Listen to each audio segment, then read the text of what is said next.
अभी तक हमारे पास कोई ऐसा प्लान नहीं है कि 3 साल बाद हम कहाँ खड़े होंगे। ऐसा होता है कि गवर्नमेंट की अगेन कोई प्रायोरिटी भी नहीं है कि ईज ऑफ डूइंग बिजनेस की जाए, टैक्सेस को कम किया जाए, या कोई मामला को आसान किया जाए कि लोग जो है यहाँ पे लाके इन्वेस्ट कर सकें। इस वक्त तो सिर्फ जो टोटल जो प्रायोरिटी है वो ये है कि किसी तरह आईएमएफ की कंडीशन पूरी की जाए, उसके जितना टैक्स आप थोप सकते हैं अवाम के ऊपर थोपें, और जो लोग ऑलरेडी टैक्स दे रहे हैं उनकी जेब से मजीद पैसे निकलवा सके। इसके अलावा कोई माइंडसेट नहीं है। ये वो सब चीजें हैं जो अभी हमने एक और आईएमएफ प्रोग्राम में एग्री की हैं। जब तक हम एक medium to long term planning नहीं करेंगे, तब तक हमारे आईएमएफ के इस विशियस साइकिल से निकलने का कोई चांस नहीं। अस्सलाम वालेकुम दोस्तों। बहुत अरसे के बाद नौमान अब्दुल मजीद साहब हमारे हाथ आए हैं। दुनिया भर में कराची से लेके ओमान, ओमान से सऊदी अरब और मुत्तहदा अरब मामलात घूमते फिरते हैं। एडवाइज़र हैं, इकोनॉमिस्ट हैं। ख़ास तौर पे मालियाती उमूर के हवाले से दुनिया भर में जहाँ जहाँ मुमकिन होता है ये मशवरे भी देते हैं बतौर एडवाइज़र। तो हमने सोचा कि क्यों ना इनसे आज पूछा जाए कि इस वक्त ख़ास तौर पे सऊदी अरब और मुत्तहदा अरब अमारात में सरमायाकारी की क्या सूरत हाल है। तो नुमान भाई, अस्सलाम वालेकुम। वालेकुम रहमतुल्लाह। तो बस हम सोच रहे थे कि आपसे पूछा जाए कि जिस इलाके पे आपने नजरें रखी हुई हैं, सऊदी अरब और मुत्तहदा अरब अमारात, वहाँ पे आजकल सरमायाकारी की, बिजनेस की क्या सूरत हाल है। बिस्मिल्लाहिर्रहमानिर्रहीम। देखें, एक बुनियादी शिफ्ट जो आया है पिछले 10-15 सालों के अंदर कि ये जो जीसीसी का रीजन है, इसकी हमेशा से ग्लोबल रेपुटेशन ये थी कि ये दुनिया भर में इन्वेस्ट करते हैं, इन्वेस्टर की रेपुटेशन थी। लेकिन अब इन्होंने भी रियलाइज किया कि हमने सिर्फ इन्वेस्ट नहीं करना, बल्कि हमने एक ऐसा माहौल, कंड्यूसिव इन्वायरमेंट क्रिएट करना है कि दुनिया भर से लोग आके हमारे मुल्क में इन्वेस्ट कर सकें। तो उन लोगों ने बाकायदा इसकी प्लानिंग की है। अब आप देखें, दुबई में हो गई, यूएई में हो गई, बेतहाशा फॉरेन डायरेक्ट इन्वेस्टमेंट आ रही है, और हर सेक्टर के अंदर आ रही है, सिर्फ रियल एस्टेट में नहीं, इंडस्ट्री के अंदर। सऊदी अरेबिया ने तो बहुत ही एग्रेसिव टारगेट अपने रखे हैं, और जो इनका विजन 2030 है, उसके तहत उनका जो टारगेट है फॉरेन डायरेक्ट इन्वेस्टमेंट का, वो $100 अरब सालाना है। यानी 100 साल के $100 की जो है वो फॉर एफडीआई लाना चाह रहे हैं। ओमान भी काफी एक्टिवली इसके ऊपर काम कर रहा है। अभी पिछले दिनों ने सऊदीया इमारात से काफी सारे मुआहदे किए हैं।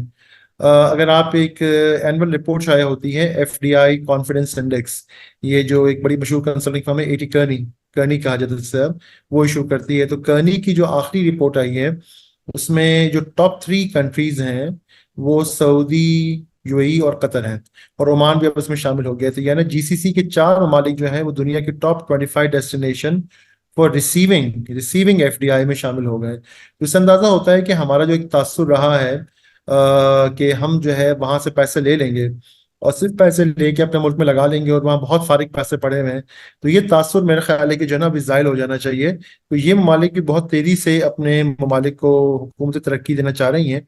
और सबको पता है कि विदाउट फॉरेन इन्वेस्टमेंट, देखो देखिए, जब फॉरेन इन्वेस्टर आता है किसी मुल्क में, तो वो साथ अपने नॉलेज कैपिटल भी लेके आता है, सिर्फ फाइनेंशियल कैपिटल लेके नहीं आता। दो चीजें होती है ना, एक फाइनेंशियल कैपिटल होता है, एक नॉलेज कैपिटल होता है। एफडीआई आती है तो वो नॉलेज कैपिटल भी लेके आते हैं, टेक्नोलॉजी को भी लेके आते हैं।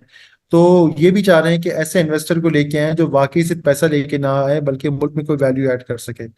तो ये हमारे लिए तो लम्हा फिक्रिया है कि अगर ये ममालिक जो है अपने मुल्क में पैसे लगा रहे हैं और बाहर ममालिक में अपनी प्रेफरेंस को कम कर रहे हैं, तो पाकिस्तान जैसे ममालिक जो है उनके लिए ये बड़ा चैलेंजिंग होगा इन ममालिक की हुकूमतों को कन्विंस करना कि वो आए और पाकिस्तान में पैसे लगाएं। मैं यही पूछना चाह रहा था कि हमने स्पेशल इन्वेस्टमेंट फैसिलिटेशन काउंसिल बनाई, SIFC। और हमें शुरू में बताया गया था कि 100 अरब डॉलर सरमाकारी होगी, बाहर से आएगी, फिर 50 अरब पे आ गए, फिर 5 अरब पे आ गए। वो 5 अरब का भी कोई अता पता नहीं है। और बहुत सारा जो SIFC ने उम्मीदें लगाई या अपने मंसूबे जो थे वो नक्की किए, वो सऊदी अरब और मुत्तहदा अरब अमारात के साथ कि शायद वहां से सरमाकारी आएगी। तो ये क्यों, हम कोई हवाई किले बना रहे थे जिसकी वजह से मकामी तौर पे भी लोगों को हमने उम्मीदें पैदा की, जबकि ये उम्मीदें मिसप्लेस थी। देखिए, होता ये है कि ये जो एफडीआई का प्रोसेस है, ये अमूमी तौर पर 1, 1.5 साल, 2 साल का प्रोसेस होता है, जिसमें आपको अंदाजा होता है कि हम जो है, क्योंकि देखिए पाकिस्तान की जो आखिरी फिगर्स आई हैं एफडीआई की, वो सिर्फ साल की मुश्किल से $1 अरब की एफडीआई थे, विच इज नथिंग बेसिकली, जो कि ऑलमोस्ट नेग्लिजिबल है। इंडिया के आप देखें तकरीबन 80, 70, 80 अरब डॉलर की इनकी लिए एफडीआई है, और भी बहुत सारे ममालिक हैं जिनकी 10, 20, 50 की दिहाई पाकिस्तान की तो ना होने के बराबर है। उम्मीद तौर पर ये होता है कि जब एफडीआई का मोमेंटम बिल्कुल जीरो हो, तो फिर उसको क्रिएट मोमेंटम को क्रिएट करने में टाइम लगता है। अब देखिए, होता ही है कि पहले तो आप जब जाते हैं इन्वेस्टर्स को एंगेज करते हैं, उनको लेके आते हैं अपने मुल्क में, और फिर वो उसको एनालाइज करना शुरू करते हैं, ड्यू डिलिजेंस करना शुरू करते हैं, तो उसके दो फेजेस होते हैं। पहले के उसकी इन्वेस्टर एंगेजमेंट है, और फिर उसकी डील क्लोजर और ड्यू डिलिजेंस और क्लोजर है। तो जो पहला वाला पार्ट था कि हमने इन्वेस्टर्स को एंगेज तो कर लिया, हमने अपने स्ट्रेटेजिक कॉन्टैक्ट्स को इस्तेमाल करके सऊदी गवर्नमेंट को जो है बेसिकली एंगेज कर लिया हमने उनसे। कई सारे वफूद भी आ गए, उनके वज़रा भी आए, उनके बिजनेसमैन भी आए। लेकिन पार्ट टू जो होता है कि उन वफूद जो आमदो है, वो कहते हैं ना, अंग्रेजी के मुहावरा है कि मूवमेंट इज नॉट प्रोग्रेस। तो मूवमेंट इज, तो हमने मूवमेंट तो बहुत कर दी, लेकिन मूवमेंट को हमने प्रोग्रेस में कन्वर्ट नहीं कर सके। उसकी वजह ये थी कि हमारा homework, we have not been able to demonstrate to them कि yes we have got viable investments where you can put money and make good return. देखें, एक तो ये होता है किसी ग्रांट लेने का क्राइटेरिया ये होता है कि ठीक है, मैं आवाम की फलाह बहबूद से पैसा लगाना है, आप पैसे दे दें। अब वो बाद में लगे ना लगे वो अलग बात है, लेकिन एटलीस्ट उसका प्रेमाइस ये होता है। लेकिन जहां पर बात आ जाती है इन्वेस्टमेंट की, तो इन्वेस्टमेंट में ये होता है कि इन्वेस्टमेंट के अंदर आपने ये डेमोस्ट्रेट करना होता है कि ये बाकी जो इन्वेस्टमेंट है ये फीजिबल है, ये वाइबल है। उसकी वाइबिलिटी हम किस तरह डेमोस्ट्रेट करेंगे? मैं ये समझता हूँ कि हम उसकी फिजिबिलिटी और वाइबिलिटी को डेमोस्ट्रेट नहीं कर पाए, क्योंकि हमारा होमवर्क जो है वो इनफ नहीं था। अभी हमारे पास ये इन्फॉर्मेशन तो नहीं है कि कितनी डील्स जो है वो डी स्टेज के ऊपर है, लेकिन जहां तक हमारी मालूमात है कि बहुत ज्यादा ट्रांजैक्शंस पाइपलाइन में नहीं है। ठीक है, हमने उनको कुछ चीजें दिखाई तो हैं, लेकिन वो हमने उनको उन्हीं स्टाइल में दिखाई है जो पहले ब्यूरोक्रेटिक वे में हम हमेशा से काम करते रहे हैं। हमने कोई जो इंटरनेशनल स्टैंडर्ड के मुताबिक, देखें, जो सऊदीया के, यूएई के, ओमान के जो सॉवरेन वेल्थ फंड्स हैं, वो दुनिया के 50-100 ममालिक में इन्वेस्ट करते हैं। उनके पास दुनिया के बेहतरीन एडवाइजर्स हैं, बेहतरीन अकाउंटिंग फर्म्स और कंसल्टिंग फर्म के साथ काम करते हैं।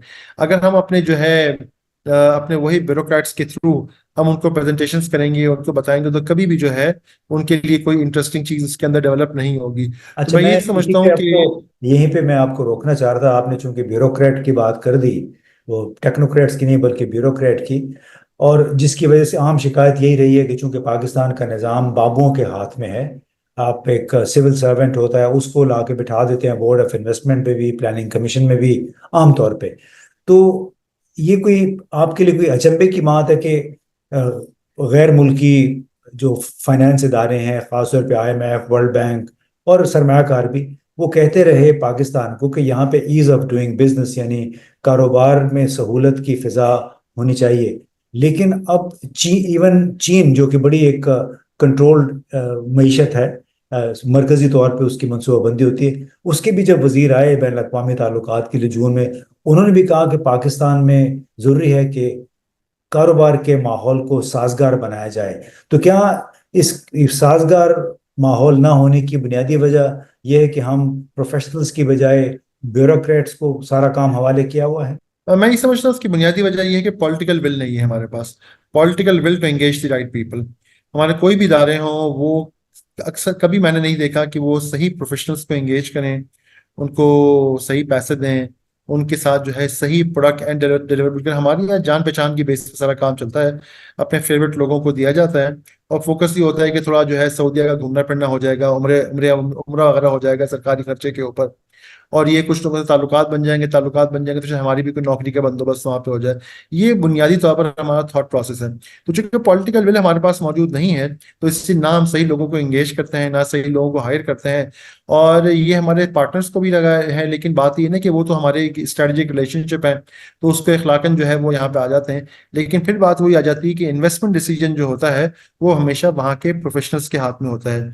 अगर आप सऊदीया के जो इन्वेस्टमेंट के इदारों को देखें, तो वहाँ सऊदीज को ऑल्दो के हायर किया है, but they are all extremely well educated Saudis. America के, यूके के, बहुत सी दुनिया की टॉप यूनिवर्सिटीज के पढ़े हुए लोग हैं, इनका ग्लोबल एक्सपोजर है, वो दुनिया के ग्लोबल फर्म्स के साथ काम करते हैं।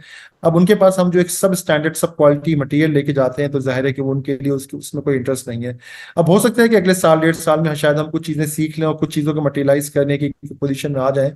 लेकिन अभी तक जो है पिछले 1-1.5 साल के अंदर जो है, अभी तक वो ट्रांजेक्शन जो हैं, देखिए लिटमस टेस्ट क्या होता है, ट्रांजेक्शन मटेरियलाइज कितनी हो रही है, पैसे कितने आ रहे हैं, वो अभी तक हम ट्रांजेक्शन को मटेरियलाइज करने में कामयाब नहीं हुए हैं। अब अगला 1-1.5 साल मैं समझता हूँ कि उसमें भी अगर ऐसी प्रोग्रेस रही, तो उसका मतलब है हमारा ये एफडीआई का जो मौजूदा प्रोजेक्ट ये भी फेल हो गया है। लेकिन मेरा ख्याल है कि हमें इसको मजीद जो है, चूंकि अब आईएमएफ से मुआहिदा हो गया है, तो मैं समझता हूँ उसको अंदर 6 महीने कम से कम देने चाहिए। 6 से 8 महीने में सिचुएशन बिल्कुल वाजे हो जाएगी कि अब अगर आईएमएफ से हमारा 3 से 4 साल का मुआहिदा भी हो गया है, हुकूमत भी जैसी तैसी बन गई है, जो भी हुकूमत है वो बन गई है, लेकिन अगर उसमें कोई पॉलिटिकल इंस्टेबिलिटी का फैक्टर आ जाता है तो फिर सिचुएशन दोबारा डीरेल हो सकती है। अदरवाइज हम समझते हैं, मैं समझता हूँ कि 6 से 8 महीने के अंदर हमें क्लैरिटी आ जाएगी कि एफडीआई के मामले पर क्या कोई प्रोग्रेस हो रही है कि नहीं हो रही। लेकिन मैं बुनियादी सवाल तो ये उठता है कि जब तक पाकिस्तान का बुनियादी निज़ाम, उसमें बुनियादी तब्दीली नहीं आती, मौजूदा फेडरल बोर्ड ऑफ रेवेन्यू है या मिनिस्ट्री ऑफ प्लानिंग है, बोर्ड ऑफ इन्वेस्टमेंट है, मिनिस्ट्री ऑफ कॉमर्स इंडस्ट्रीज है, ये जो इनका तरीक़ाकार है हुकूमत का, कि आपने कहते हैं कि वन विंडो हम करना चाहते हैं सरमायाकार के लिए, लेकिन दरअसल कोई उसी एक विंडो के अंदर कोई 25-30 और विंडोज होती हैं। तो जो ख़ास तौर पर फिर मौजूदा सूरत हाल है पाकिस्तान की, जो सियासी हालात हैं, कानून की हुक्मरानी के हवाले से बड़े सवालात हैं, तो क्या ऐसे माहौल में कोई भी गैर मुल्की सरमाकार अपना पैसा लगाना चाहेगा पाकिस्तान में? देखिए, अगर आप प्योर बिजनेस या इकोनॉमिक फंडामेंटल्स की बेस से बात करें तो पाकिस्तान बिल्कुल वायबल नहीं है। उसकी वजह यह है कि आपने जो भी टैक्स रेट्स बनाए हैं, ये one of the highest in the world है। आप देखें 45% पे जो है वो बिजनेस का टैक्स लेके गए हैं, 40% पे जो है आप सैलरी क्लास का टैक्स लेके चले गए हैं। तो सबसे पहली चीज़ तो ये कि हमेशा से पाकिस्तान जैसे मालिक का जो एक सेलिंग पॉइंट होता है कि हमारे पास बड़ी अच्छी एचआर अवेलेबल है। पाकिस्तान की जो अच्छी एचआर है वो इस वक्त मास एक्सोडस की फेज में है। वो तेजी से जो है, जो हमारा एक तो हमारे पास बड़ी थिन जो है वो एजुकेटेड प्रोफेशनल क्लास है, लेकिन वो बहुत तेजी से मुल्क छोड़ के जा रहे हैं। तो अगर बात यह है कि अगर फॉरेन सरमायाकार बरबनी आ भी गए तो उनको बंदे कहाँ से सही मिलेंगे पाकिस्तान में हायर करने के लिए? पाकिस्तान का जो टॉप टैलेंट है वो तो तेजी से मुल्क छोड़ के वापस जा रहा है। उसके बाद आपकी जो कॉस्ट ऑफ डूइंग बिजनेस है, चाहे वो टैक्स के फॉर्म में हो बाकी मामलों में हो, वो एक्सट्रीमली हाई है। आपके टैक्स रेट्स बहुत ज्यादा हैं, तकरीबन 45% आपका बिजनेस का टैक्स है। उसके बाद तकरीबन 15% जो है, 18% आपका जीएसटी है। फिर आपके इम्पोर्ट्स और बाकी चीज़ों के मामला अलग है, क्योंकि पाकिस्तान में ज़्यादातर अगर आपको इंडस्ट्री लगाने जाते भी हैं तो आपका रॉ मटेरियल जो इंडस्ट्रियल मशीनरी है वो इम्पोर्ट होती है, तो उसकी जो है उसकी रिस्ट्रिक्शन अपनी ज़्यादा है। इसके अलावा डिविडेंड पेमेंट्स के अपने अपने अलग मामला हैं। तो देखिए, इन तमाम चीज़ों को मद्देनजर रखते हुए अगर आप इसको फीजिबिलिटी तो पाकिस्तान में बनाना बिजनेस की लोकल बिजनेसमैन के लिए बहुत मुश्किल है, तो फॉरेन बिजनेसमैन को तो आप छोड़ ही दें, क्योंकि लोकल बिजनेसमैन को तो जिन्हें पाक रुपये में फीजिबिलिटी बनानी होती है। जो इंटरनेशनल बिजनेसमैन है उसने तमाम मुश्किलात के बावजूद जो है फिर उसके बाद डॉलर की डेप्रिसिएशन का रिस्क भी लेना होता है। लेकिन मैं समझता हूँ अभी तो आप देखेंगे पाकिस्तान में लोकल इन्वेस्टर भी कोई इन्वेस्ट नहीं कर रहा, तो फॉरेन इन्वेस्टमेंट आना इन हालात में तो बहुत ही मुश्किल है। अच्छा, मुझे ऐसा महसूस होता है कि गवर्नमेंट की अगेन कोई प्रायोरिटी भी नहीं है कि ईज ऑफ डूइंग बिजनेस की जाए, टैक्सेस को कम किया जाए, या कोई मामला को आसान किया जाए कि लोग जो है यहाँ पे लाके इन्वेस्ट कर सकें। इस वक्त तो सिर्फ जो टोटल जो प्रायोरिटी है वो ये है कि किसी तरह आईएमएफ की कंडीशन पूरी की जाए, उसकी जितना टैक्स आप थोप सकते हैं अवाम के ऊपर थोपें, और जो लोग ऑलरेडी टैक्स दे रहे हैं उनकी जेब से मजीद पैसे निकलवा सके। इसके अलावा कोई माइंडसेट नहीं है। तो अब उस ऐसी सूरत हाल में अगर जो हमने जो इंस्टीट्यूशनल रिफॉर्म्स हैं, टैक्स रिफॉर्म्स हैं, इकोनॉमिक रिफॉर्म्स हैं, आपके एसओईस के जो मामला हैं उसकी बात है, अभी अगेन कहा जा रहा है कि एक साल में काफी सारे स्कूल्स को प्राइवेटाइज कर दिया जाएगा। अब देखते हैं ये होता है कि नहीं होता। ये वो सब चीजें हैं जो अभी हमने एक और आईएमएफ प्रोग्राम में एग्री की हैं, और हम हर आईएमएफ प्रोग्राम में, चूंकि हमारा 24वां आईएमएफ प्रोग्राम है, हम हर आईएमएफ प्रोग्राम में ये इसको अग्री करते हैं। अच्छा, आईएमएफ का भी कोई खास इंटरेस्ट नहीं है कि मुल्क के हालात जो है ना, उनके भी अपने पॉलिटिकल मोटिवेशन होते हैं। उनका भी कोई खास इंटरेस्ट नहीं है कि मुल्क स्ट्रक्चरली तौर पर जो है ना अपने पैरों पर खड़ा हो या ठीक हो। तो वो भी जाहिर है कि थोड़े बहुत ऊपर जबानी जमा खर्च करके पैसे दे देते हैं, और बाकी फिर जो है अल्लाह अल्लाह खैर सल्ला, और फिर जो है कश्ती जो है घसीट घसीट के मुल्क जो है अगले 2-3 साल तक चलता रहता है। इसका तरीकेकार ये है कि हमारे पास आज हम जो नया आईएमएफ का प्रोग्राम हम साइन करने जा रहे हैं, तो अगले 3 साल के हमारे हिकमत अमली होनी चाहिए कि ऐसे क्या इकदाम हम उठाएंगे कि अगले 3 साल बाद हमें आईएमएफ के अगले प्रोग्राम में ना जाना पड़े। ये वो हिकमत अमली, मनसूबा साजी है, प्लानिंग है, जो भी हमारे पास मुकम्मल तौर पर मफकूद है। अभी तक हमारे पास कोई ऐसा प्लान नहीं है कि 3 साल बाद हम कहाँ खड़े होंगे, या हमारे पास हम किस तरह आईएमएफ से निकलेंगे। जब तक हम एक medium to long term planning नहीं करेंगे, तब तक हमारे आईएमएफ के इस विशियस साइकिल से निकलने का कोई चांस नहीं है। जी बिल्कुल, आपने सही कहा कि आईएमएफ से तो सिर्फ उसी सूरत में निकलेगा जब वो बुनियादी चीज़ें जिनका आपने जिक्र किया, चाहे वो एफबीआर है, हमारे टैक्स रेट्स हैं, चाहे हमारी फैसला साजी है, वो दुरुस्त नहीं होगी, वो नए तकाज़ों के साथ हम आहंग नहीं होगी। और जब तक ये मनसूबाबंदी टेक्नोक्रेट्स प्रोफेशनल्स के हवाले नहीं की जाएगी, जैसे कि आप जहाँ पे हैं ओमान में या मुत्तहिदा अरब अमारात या सऊदीया में, आपने बिल्कुल सही कहा, वो बताते भी रहते हैं कि वहाँ पे इस ये तमाम काम गैर मुल्की प्रोफेशनल्स के हवाले किया हुआ है, और उस पर मनसूबाबंदी भी फिर जूं की तूं होती है, उसमें कोई सेक्रेटरी कोई बाबू उसमें इन्वॉल्व नहीं होता। और बड़ा ज़रूरी है इसके लिए सियासी इरादा मौजूद हो, जो अशराफिया है इस मुल्क की, चाहे वो मिलिट्री है चाहे सिविल है, वो इस अमर का इदराक करें कि जब तक वो स्टेप बैक नहीं करेंगे बिजनेस से, और जब तक प्रोफेशनल्स के हवाले नहीं करेंगे हमारा कारोबार और मनसूबाबंदी, उस वक्त तक पाकिस्तान में सरमाकारी, जैसे आपने ये भी कहा कि बड़ी ज़बरदस्त ये बात है कि मकामी सरमाकार तो जाके फिलीपीन और बांग्लादेश में अपनी सरमाकारी कर रहे हैं, तो आप बैरूनी ममालिक से सरमाकार को कैसे लेके आएंगे? बड़ा ज़रूरी है उसके लिए कि कारोबार की माहौल जो है, कंडीशन जो है वो साजगार हों। वो कब होती हैं? अल्लाह करे कि जल्द हो जाएं। बहुत बहुत शुक्रिया नुमान।